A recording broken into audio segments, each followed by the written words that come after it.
It is coming up on 6:14 on this Tuesday morning. Of all the waterfalls in America, only Niagara Falls has more water flowing over it than Willamette Falls. The falls tell much of Oregon's history and could signal a new beginning for Oregon City. I take you there in this week's Where We Live. At the end of the Oregon Trail between Oregon City and West Lynn, Willamette Falls is a window into Oregon history. I feel really deeply attached to this place. Sandy Carter is a fourth-generation Oregonian. Her grandfather was an Army engineer at the falls in the 1930s.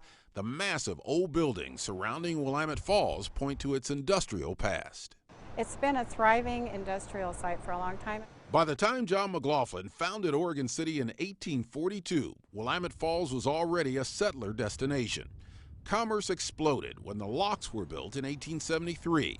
The Willamette River was the freeway of Oregon.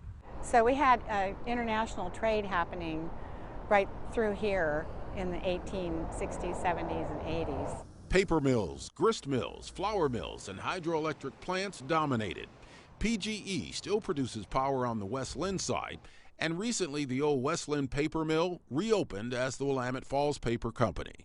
I think it's wonderful. I was so happy to see the steam coming out of those chimneys again. But before industry and settlers, Native Americans had fishing villages here.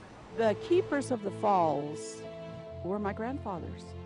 They basically met and engaged with other tribes. We knew that there's a wealth of fish. This is a rich industry, and so it was a place of commerce for us. The Confederated Tribes of Grand Ronde have regained ceremonial fishing rights at the falls, building a fishing platform in 2018.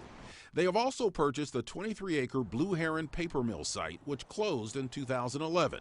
They haven't released development plans, but they're working with Metro and Oregon City to build a riverwalk and pedestrian plaza with views of the falls.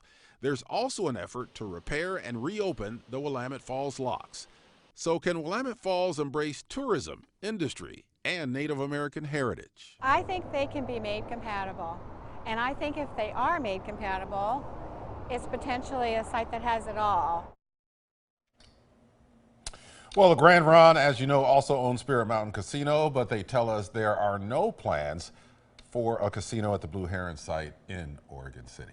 Well, they are pretty spectacular to see. You just have to know they're there, right? Yeah, that's true. I mean, Willamette Falls in many cases are hidden just because of the industry that's been built around the falls. So hopefully that'll open up with the new plans, the new development plans in the future. Yeah. All right. Well, it's 6:16 now.